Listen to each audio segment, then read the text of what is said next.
Hello，大家好，我是 The One to One Diet Consultant Catherine。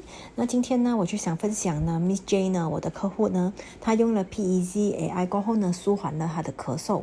Miss J 呢，就是她的姐姐呢，在我这里买了3瓶的 PEZ AI，然后呢，她回到家呢，她姐姐就给她1瓶咯，因为她咳嗽了很多天嘛，反反复复又不能完全痊愈，然后肚子呢也有胀风的问题。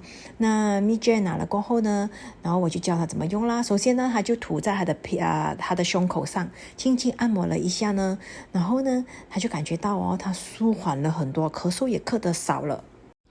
那我给 Miss J 的甩掉咳嗽的治愈方法是什么呢？就是先喷在她的心肺，然后过后喷在她的肾的部位，然后呢，第三呢就是喷在她的腹部的穴位。所以呢，针对她的问题呢，她在喷了过后呢，她就感觉到呢，她舒缓了她的咳嗽。喷在心肺过后呢，她整个人感觉到很舒服、很放松。然后呢，她的咳嗽呢隔天就好了。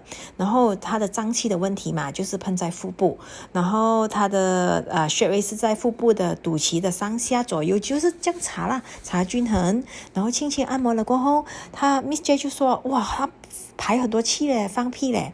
然后 Miss J 呢其实是很喜欢、很满意我们的 PEZ AI。有兴趣尽早脱离疼痛的人，可以多了解 PEZ AI 除痛的效果。